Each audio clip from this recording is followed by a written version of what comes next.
Mga akalang lalaki pero lumantad na gay celebrity sa mundo ng showbiz. Medwin Marfil.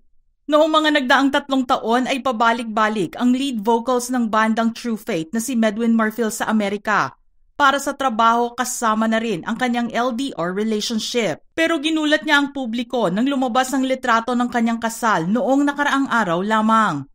Ikinagulat ng marami na sa kapwa niya lalaki ikinasal ang singer. Si Mark Angeles ay kanyang high school batchmate at noong nakaraang weekend ginawa ang kanilang intimate beach wedding sa Rockaway Beach sa Pacifica, California. Matapos ang kasal, mag-aasikaso na si Medwin ng mga papeles at kailangan na manatili muna siya sa Estados Unidos. At dahil nandoon na rin ang kanyang presensya, maaari niyang papuntahin ang kanyang banda roon para sa mga shows and tours sa North America. Naniniwala si Medwin na magbubukas din ito ng oportunidad para sa True Faith, pero nilinaw niya na hindi maghihiwalay ang kanyang banda. Raymond Gutierrez. Ipinanganak man na may kakambal, ipinakita ni Raymond na magkaiba sila ni Richard pagdating sa mga hilig nila habang sila ay lumalaki. Binasag ni Mond ang kanyang katahimikan tungkol sa kanyang sexual orientation. Inamin niya na siya ay isang gay. Nagpakatotoo siya at sinabing mahirap noon na kumawala sa anino ng kanyang kambal na si Richard. Pero naisip ni Mond na utang niya sa kanyang sarili, sa kanyang pamilya, at mga kaibigan ang magpakatotoo. Makalipas naman ng ilang buwan ay ipinakita niya sa pamamagitan ng IG post ang kanyang boyfriend na si Robert William. Ipinakita niya sa kanyang mga followers ang litrato nila habang naglalakad sa beach at isang photo booth snaps collage. Unang binuksan ni Mond ang tungkol sa kanyang bagong relasyon sa isang episode ng Superhuman podcast ni Will Dasovich. Sinabi niyang nakilala niya si Robert noong January 2022 at mas seryoso sila sa kanilang relasyon ngayon. Mark Bautista. Taong 2018 nang umamin si Mark tungkol sa kanyang sexual orientation. Sinabi niya na isa siyang bisexual, kung saan attracted siya sa parehong babae at lalaki. Ang kanyang unang relasyon ay sa isang lalaki na naging demanding kaya sila naghiwalay. Pero may niligawan din siyang mga babae kasama na ang singer na si Sarah Geronimo. Nang gawin niya ang paglalabas sa publiko ng katotohanan, sinabi niyang mas naging kontento siya at nasiyahan sa mga pagbabago sa kanyang buhay. Unang career break ni Mark ay noong sumali siya at maging grand finalist sa singing contest na Star for a Night at nagwagi bilang 3rd place. Taong 2004 naman nang pumirma siya ng kontrata sa ABS-CBN na naging host din ng Search for the Star in a Million Seasons 1 and 2. Pero lumipat din siya noong 2010 sa GMA Network. Noong 2014 naman ay nabigyan siya ng pagkakataon na mag-perform sa London para sa musical na Here Lies Love. Prince Stefan.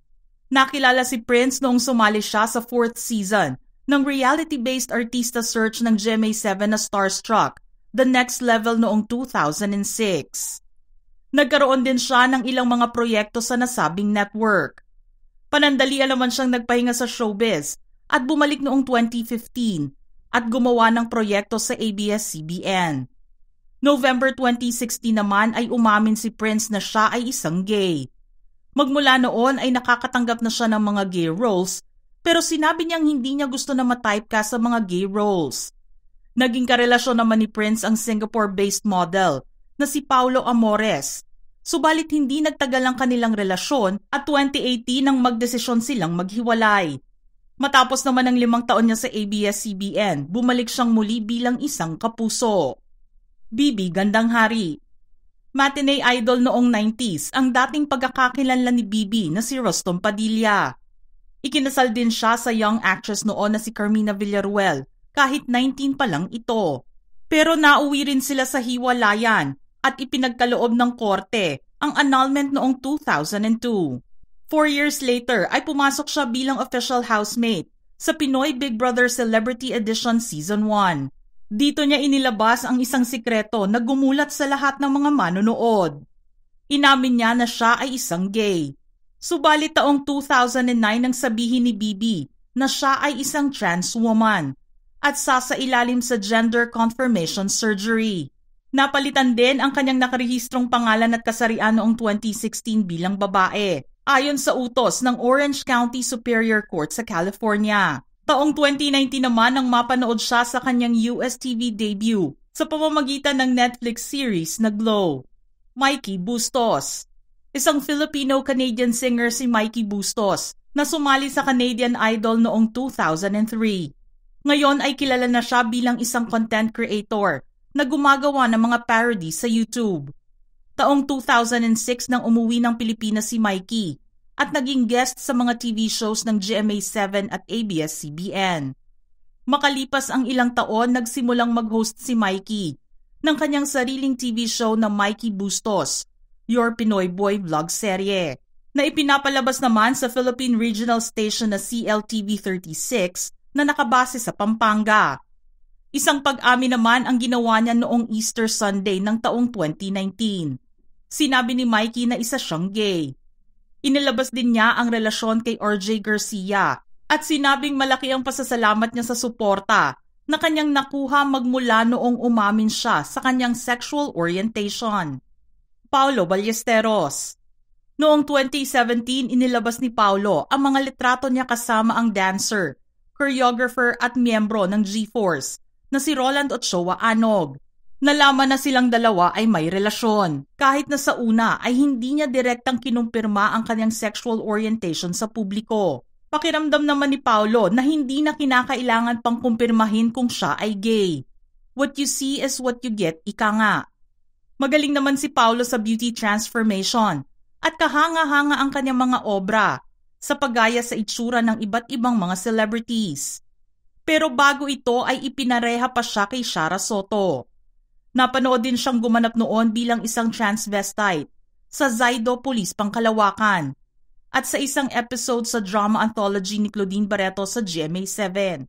Mayroon naman siyang isang anak na babae sa ex-girlfriend na si Katrina Nevada at hindi niya itinago kay Kira ang kanyang gender preference. Jovit Moya. Nakilala si Jovit noong unang makasama ito sa That's Entertainment ni Herman Kuya Germs Moreno noong 1985. Matapos ay naging contract star siya ng Seiko Films at madalas gumaganap bilang kontrabida. Ikinagulat naman ng marami dahil sa programang Out ng GMA Network noong 2004. Tinuldukan ni Jovit ang mga spekulasyon tungkol sa kanyang sexual orientation. Dito niya inamin na isa siyang gay.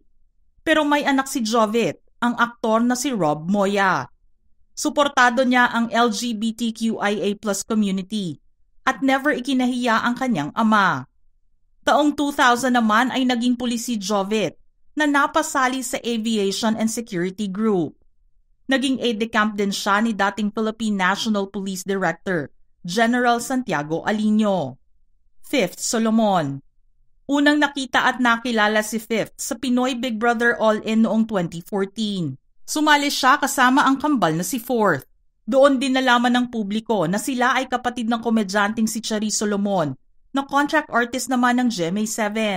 Pero pinatunayan nila na kaya nilang makagawa ng sarili nilang pangalan sa industriya nang hindi tinutulungan ng kanilang kapatid. Ngayon ay isa na sa mga hinahangaang direktor si Fifth. Pero habang nasa loob siya ng bahay ni Kuya, inamin niya ang kanyang sikreto bilang isang gay. Ilang taon nang lumipas ay ipinakilala niya sa publiko ang kanyang boyfriend na si Zachary Alcala sa pamamagitan ng isang social media post.